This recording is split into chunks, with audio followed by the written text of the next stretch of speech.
하나님이 우리의 피난처이십니다. 한번 인사 나눌까요? 하나님이 우리의 피난처이십니다. 또 이렇게 한번 고백합시다. 주께로 피합시다. 주께로 피합시다. 삶은 쉽지가 않지요. 오늘 우리 이경현 집사님께서 신디를 딱 반주하려고 하니까 신디 기계 음이 더위를 먹었는지 낮아져 버려가지고 애를 먹으셨잖아요. 우리는 이런 당황스러운 일들을 만나요. 다윗이 오늘 우리를 찾아온다면요, 아마 야곱처럼 그렇게 말했을 것 같아요. 참 삶이라는 게 험악하다 이렇게 말할 것 같아요. 십수년간 도망자의 삶을 살았던 다윗이 이스라엘의 왕이 되었을 때 이런 생각을 했을 거예요. 이제 인생의 큰 위험은 지나갔구나. 더 이상 사울로 인해 두려워하지도 도망쳐 다니지도 않아도 되는구나. 이제 다 지나갔다. 물론 살아가면서 어려움을 마주할 수 있겠지만 이때만 하겠는가? 그보다는 낫겠지 하며 그가 겪어온 고난과 어려움을 회상했을 거예요. 그런데 몇 주간 살펴본 다윗의 삶은요, 이런 기대를 다 무너뜨립니다. 사울이 자신을 위협했던 때와는 전혀 다른 차원의 고통을 마주하는 거예요. 자식 간에 칼을 겨누다가 한 자녀가 죽고, 형을 살해한 동생은 타국으로 망명을 갖고, 욕보임을 당한 딸은 인생이 망가져서 두문불출 살아가고 있어요. 다윗이 한 번도 생각해 보지 못한 상황이잖아요.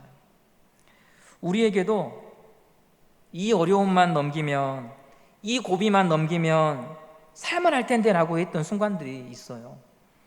이 위기만 어떻게 넘기면 나아지겠지. 사업상 위기를 만나서 큰 빚을 지게 되고, 믿었던 사람들한테 빌려준 돈을 받지 못하게 되었을 때 이 위기만 어떻게 넘기면, 자녀의 인생이 잘 풀리지 않아서 마음이 상할 때, 또 건강을 잃어서 회복을 간절히 구할 때 이 위기만 어떻게 넘기면 나아질 텐데 하는 순간들이 우리에게 늘 있거든요. 혹시 오늘 그런 소원을 가지고 이 자리에 참석하신 성도님들이 계시다면 하나님께서 여러분에게 평탄한 길 주시기를, 하나님께서 해결해 주시기를 간절히 소망합니다. 그런 은혜가 여러분에게 있기를 간절히 바랍니다. 그런데요, 그렇게 간절히 바라던 일들이 이루어져도 남아있는 삶이 쉽지가 않다는데 참 어려움이 있어요. 왜냐하면 예기치 못한 일들은 언제나 계속해서 쉴 새 없이 우리에게 찾아오거든요. 사울이라고 하는 거대한 산을 넘었음에도 다윗 앞에는 또다시 넘어야 될 산과 바다가 놓여 있습니다. 지난 본문에서 다윗은 밧세바를 취하고 우리아를 죽인 일들로 인해서 이 가정에 굉장히 큰 분란이 일어났습니다. 셋째 아들 압살롬이 누이 다말의 복수를 위해서 칼을 빼들었고, 양털 깎는 축제의 날을 이용해서 암논을 죽였습니다. 긴 시간 준비하고 마음속으로 수없이 연습했던 일을 실행했습니다.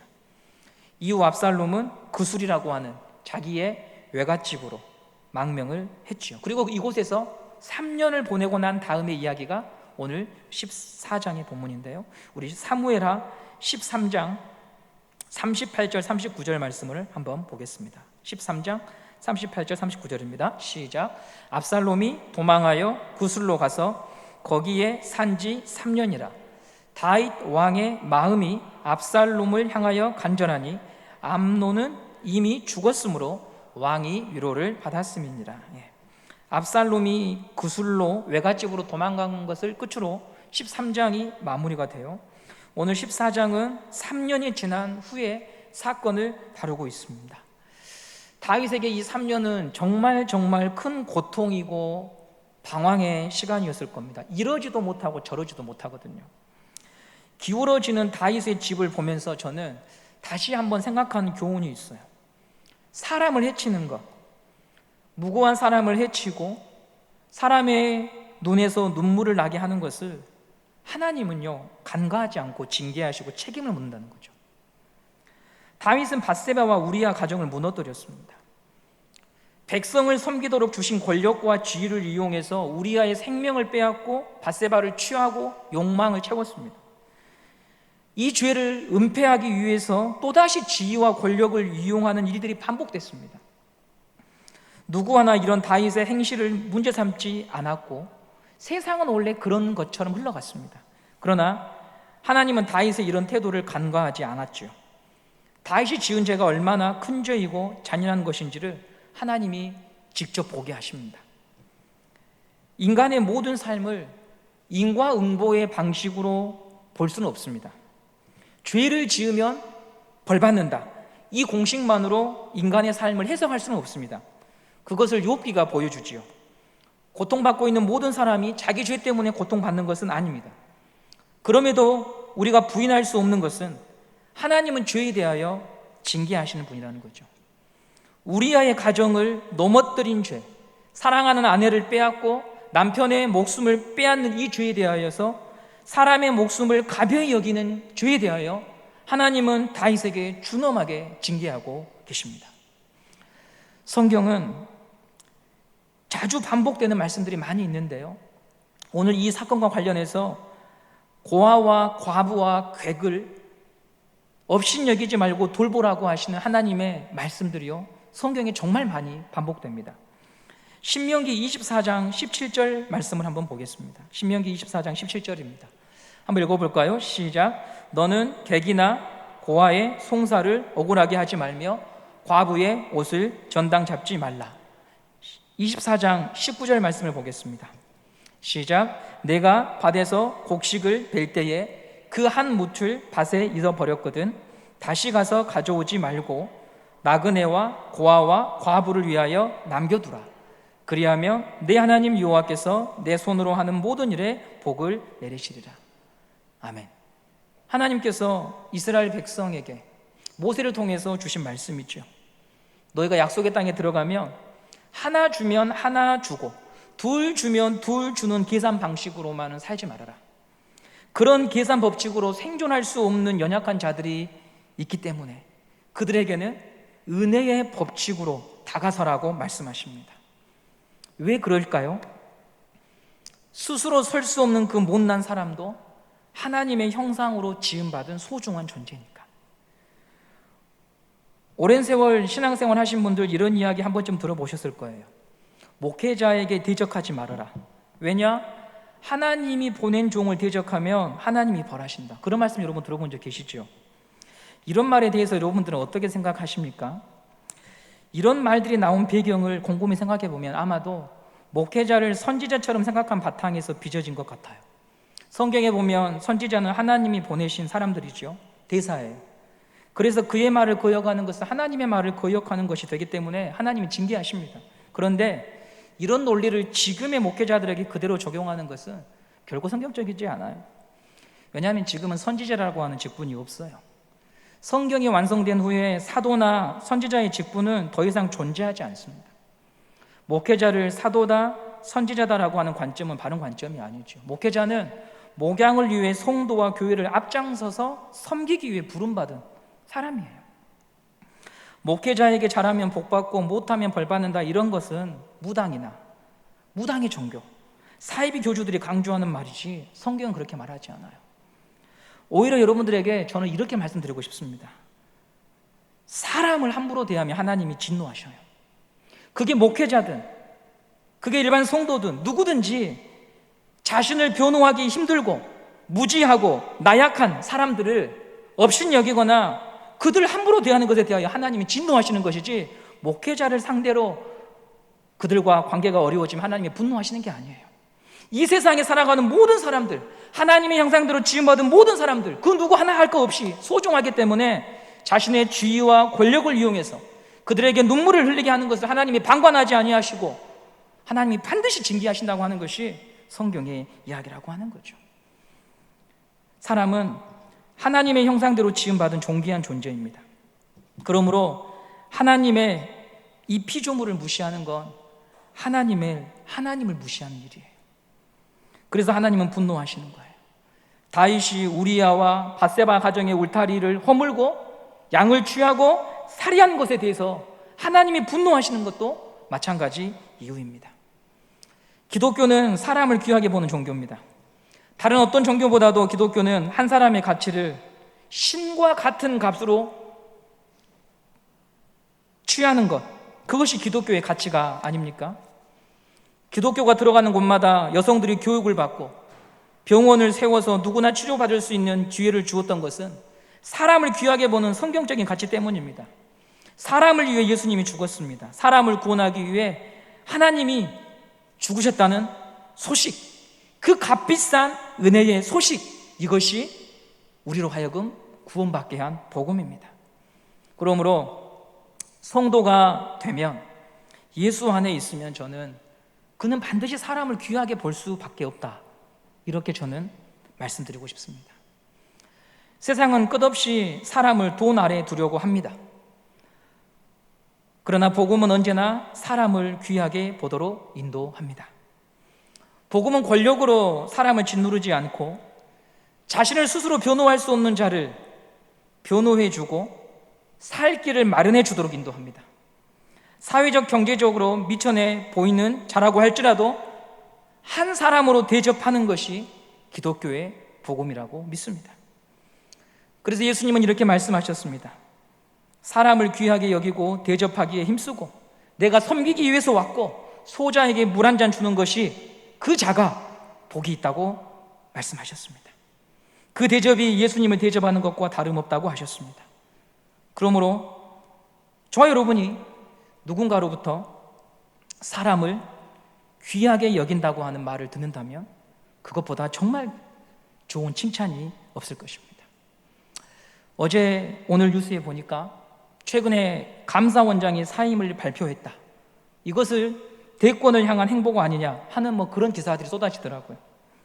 갑자기 왜 이 이야기를 꺼내드렸는가 하면 그가 독실한 기독 신자로 평이 되는 인물입니다. 그래서 교계에 관심이 많더라고요. 교계에서, 기독 교계에서. 저는 이런 질문을 던져보았습니다. 독실하다고 하는 건 뭘까? 독실한 신자야 저 사람은, 저분은 참 신앙이 독실해. 그럴 때 여러분, 이 독실하다고 하는 게 뭘까? 이게 목회자로서 궁금합니다. 교회에서 중직을 맡고 있는 걸 말하는 걸까? 교회 재정의 큰 부분을 차지할 정도로 경제적으로 헌신한 사람일까? 4대째 5대째 목회자든 장로든 권사를 배출한 가문일까? 아니면 신학을 공부해서 석사학위 박사학위를 받은 사람일까? 여기저기 교계의 모임에 불려다닐 정도의 유명인을 말하는가? 예배를 드릴 때면 무엇이든 자기의 위치와 자리가 있는, 그래서 얼굴을 내밀 수밖에 없는 사람을 말하는가? 도대체 독실하다고 하는 게 뭘까? 여러분은 어떻게 생각하십니까? 한자음으로 그대로 표현하면 믿음이 두텁고 성실하다, 그런 의미거든요. 믿음이 두텁고 성실하다. 근데 여러분, 이것도 참 추상적이에요. 믿음이 두텁고 성실한 걸 내가 어떻게 알지? 저는 하나님을 두려워해서 사람을 귀하게 여기는 자라고 말씀드리고 싶어요. 사람을 귀하게 보는 사람, 사람 안에서 예수의 십자가를 보는 사람, 주님 앞에서 사람을 대하는 사람. 오늘까지가 새벽기도 본문이 골로새서였거든요. 이 골로새서를 보면 예수 안에서 상전을 대해라, 예수 안에서 아랫사람을 대해라, 부리지 말고 하대하지 말고 권위로 누르지 말고 권위를 무시하지 말고. 왜? 너는 주 안에서 사람을 대하는 사람이니까, 그것이 유의 것을 추구하는 사람이니까 라고 말합니다. 이런 태도가 세월이 갈수록 진하게 배어져 나오는 사람이 독실한 사람이 아닐까, 그런 묵상을 해보았습니다. 우리는 주 안에서 사람을 대하고 존중하고 그렇게 칭찬받는 저와 여러분이 되기를 간절히 소망합니다. 근데 다윗은요, 사람을 공평과 정의로 대하지 못하고 실수했습니다. 이 일로 하나님의 징계를 받습니다. 3년째 이런 삶 속에 있다가 요압 장군이 개입을 하게 되는데요, 압살롬이 구술 땅에 망명 생활을 하고 있는데 그를 다시 불러들일 계획을 짭니다. 오늘 본문 14장 1절과 2절 말씀을 함께 보도록 하겠습니다. 1절 2절입니다. 시작. 수르야의 아들 요압이 왕의 마음이 압살롬에게로 향하는 줄 알고 드고아에 사람을 보내 거기서 지혜로운 여인 하나를 데려다가 그에게 이르되, 청하건대 너는 상주가 된 것처럼 상복을 입고 기름을 바르지 말고 죽은 사람을 위하여 오래 슬퍼하는 여인같이 하고.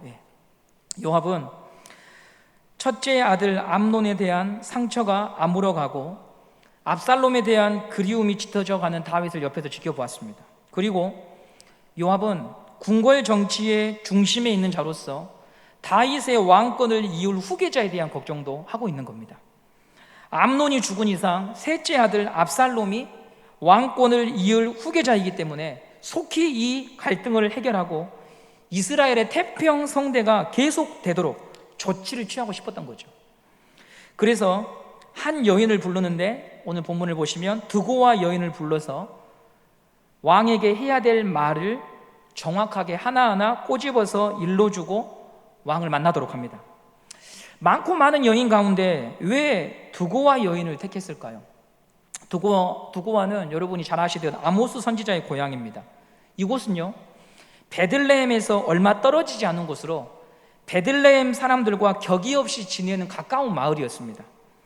아마도 요압은 다윗이 베들레헴 사람이므로 친근감을 주는 사람을 붙여주려고 드고와 여인을 택한 것이 아닌가 추측해 보게 됩니다. 드고와 여인이 정상적인 복장이 아니라 상복을 입고 근심과 슬픔을 가진 모습으로 왕을 찾아갔습니다. 그녀가 왕에게 이야기한 내용을 잠시 요약해 보면, 나는 두 아들이 있습니다. 근데 이 아들놈이 다투다가 형제가 형제를 죽였습니다. 그러자 동네 사람들이 형을 죽인 저런 녀석은 살려두어서는 안 된다며 내 남은 아들마저 죽이려고 합니다. 저는 그러면 두 자녀를 다 잃게 됩니다.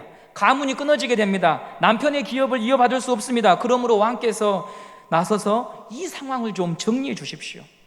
비록 내 아들이 살인죄를 졌지만, 죽일 죄를 졌지만 이 아들이 살 수 있도록 도와달라고 간청을 하는 거죠. 가인과 아벨 사건을 떠오르게 하는 그런 장면이에요. 다윗은 그녀의 간청을 들어주겠다고 합니다. 누구도 너의 남은 아들에게 손을 대지 못하도록 내가 확언한다. 그러자 여인이 본심을 드러냅니다. 그렇다면 왕은 왜 압살롬을 용서하지 않고 저렇게 내버려 두십니까? 이게 이야기의 요지입니다. 사무엘하 14장 13절 말씀을 보도록 하겠습니다. 사무엘하 14장 13절입니다. 시작. 여인이 이르되 그러면 어찌하여 왕께서 하나님의 백성에게 대하여 이 같은 생각을 하셨나이까? 이 말씀을 하심으로 왕께서 죄 있는 사람같이 되심은 그 내쫓긴 자를 왕께서 집으로 돌아오게 하지 아니하심이니이다. 내쫓긴 자를 왕께서 집으로 돌아오도록 애를 쓰고 있지 않고 있지 않습니까? 왜 왕은 그렇게 있습니까? 이렇게 이야기를 하는 것이죠. 다윗은 왜 압살롬을 구슬해서 데리고 오지 않은 것일까요? 다윗의 입장이 되어서 생각을 해보면요, 압살롬을 데려오자니 암논을 죽인 것이 마음에 걸리고, 그렇다고 압살롬을 저렇게 방치해 두는 것도 마음이 편치 않아요. 그 사이에서 방황하며 세월만 보내고 있는 거죠. 그리고 보다 중요한 사실은 이 모든 일이 나 때문에 시작되었다고 하는 것을 다윗이 잘 알거든요. 나의 일탈로 시작된 일이기 때문에 죄 지은 것에 대해서도 벌을 내릴 수도 없고 공평과 정의를 말할 수 없는 딱한 처지에 있는 거예요.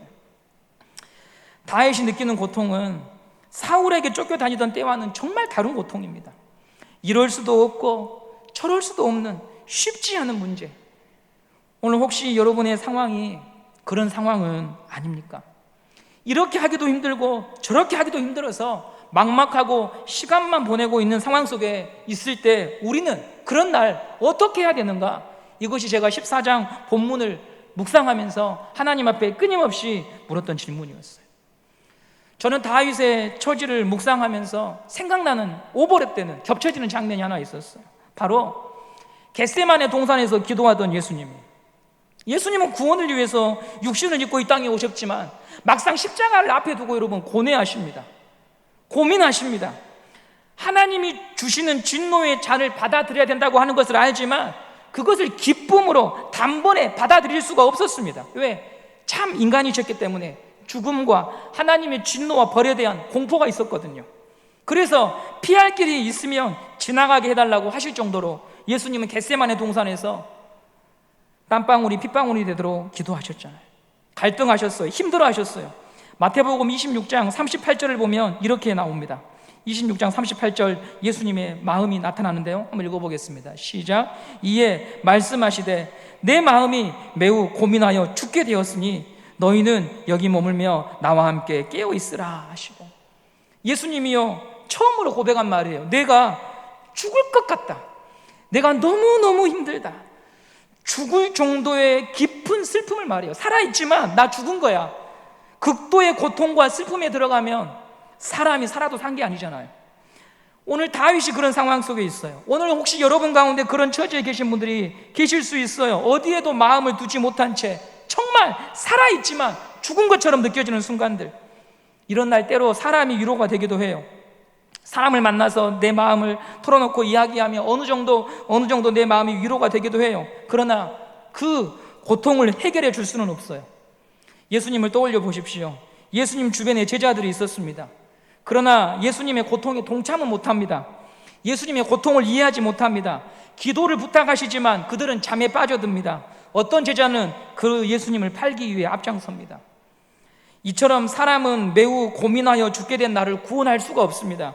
모든 인간은 구원이 필요한 존재이지 누구를 구원할 실력이 없습니다. 그럼 어떻게 해야 될까요? 이 예수님께서 우리에게 본을 보여주시지요. 하나님을 불러라. 예수님께서 마음이 고민하여 죽게 된 바로 그날에 불렀던 그 하나님, 그 아버지의 품으로 들어가는 것만이 우리 인생의 유일한 소망이라고 하는 것이죠. 아버지의 이름을 부르고 그분께 내가 하고자 하는 일과 계획을 맡겨드리며, 아버지 나의 원대로 마옵시고 아버지의 원대로 하시옵소서. 이것이 바로 광야를 걸어가는 우리 인생들의 유일한 방법이고 노래이고 기도인 것입니다. 나를 둘러싼 상황과 형편은 언제나 내 상황과 다르게 흘러갑니다. 한 고비를 넘겼다고 생각했는데 다시 거대한 파도와 마주치게 됩니다. 이런 날에 우리에게 부를 이름을 주셨다고 하는 것을 여러분들이 기억하시길 바라는 거죠. 성도의 소망은 예수님께서 부르셨던 그 이름, 우리 하나님 아버지를 불러야 된다고 하는 것입니다. 며칠 전 분당에서 고3 학생이 극단적인 선택을 해서 국민들에게 큰 충격과 슬픔을 주었습니다. 무슨 이유인지 알 수 없으나 아마도 이 학생은 자기가 생각하기에, 자기가 보는 관점에서 더 이상 살 이유도 소망도 없었기 때문에 휴대폰을 놔두고 그냥 무작정 야산으로 들어간 거죠. 살아도 죽은 것처럼 고통스럽고 괴로웠기 때문에 자기 휴대폰 안에 수많은 사람들의 연락처가 있지만, 자기에게 부모님도 있지만, 지금 자기가 걱정하고 고민하는 이 문제에 대하여 누구도 나에게 해답을 주지 못하기 때문에 아마 그는 살아도 죽은 것처럼 느껴서 그런 극단적인 선택을 한 것 같아요. 정말 안타까워요. 유족들에게 애도를 표합니다. 근데 여러분, 우리도 그런 날을 만난다는 거예요. 우리도 그런 날이 있다고 하는 거예요. 누구도 나에게 위로가 되지 아니하고, 누구도 나의 이 고통을 해결해 줄 수 없고, 그리하여 살아있지만 죽은 것 같은 그런 날들이 우리에게도 시시각각 다가올 때가 있지 않습니까? 내 마음이 고민하여 심히 죽게 된 그 예수님처럼 홀로 그 문제 앞에서 두려움과 공포와 걱정 속에서, 염려 속에서 가슴이 찢어지는 고통을 느끼며 힘들어하는 그 날들이 우리 앞에 있습니다. 그때 여러분, 우리가 기억해야 될 게 있습니다. 예수님께서 부르셨던 그 이름이 나에게 예수를 통하여 주어졌다고 하는 사실, 나의 부르짖음을 들으시는 하나님이 계신다고 하는 그 사실을 믿고 여러분이 하나님 앞에 나아가셔야 하는 것입니다. 시편 62편 8절에 이런 말씀이 있습니다.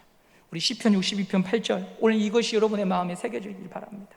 고통 속에 있는 성도님들, 오늘 시편이 62편 8절 말씀이, 이번 주일 말씀에 하나님이 우리의 피난처라고 하셨는데요, 우리 주님이, 우리 하나님만이 우리 인생의 고통에 있는 자들을 구원하실 수 있는 유일한 분임을 믿고 이 말씀을 여러분의 인생의 고백으로 삼으시길 바라요. 우리 한번 이 말씀 읽어보도록 하겠습니다. 시작. 백성들아, 시시로 그를 의지하고 그 앞에 마음을 토하라. 하나님은 우리의 피난처시로다. 아멘. 시시로 우리 하나님을 의지하고 그분 앞에 여러분의 마음을 토하시기 바랍니다. 사람 앞에 우리의 이야기를 다 해버리면요, 하나님께 드릴 말씀이 없습니다. 사람 앞에 우리의 이야기를 다 하기 전에 우리의 고민하여 죽게 된 이 마음을 아시는 하나님 앞에 우리의 마음을 다 토하여 하나님을 의지하고 하나님을 바라보고 하나님을 피난처 삼는 성도님들 되시기를 바라는 거예요. 하나님을 피난처 삼는 자는 하나님께 토하는 거예요. 인간을 피난처로 삼으면 인간에게 모든 걸 토해내지만 하나님을 피난처로 삼으면 우리 여호와 하나님 앞에 우리의 마음을 토하여 나의 원대로가 아니라 아버지의 원대로 되는 것이 가장 좋은 길임을 믿고 기다릴 수가 있는 것입니다. 오늘 이 시편 62편 8절의 말씀이 여러분의 인생의 좋은 기준과 잣대가 되기를 간절히 바랍니다. 하나님 앞에 통하고 하나님 앞에 나아가고 하나님께 여러분의 죽을 것 같은 번민과 고민을 고백하는 여러분의 인생에 겟세마네 동산이 있는 그런 삶이 되시기를 간절히 소망합니다.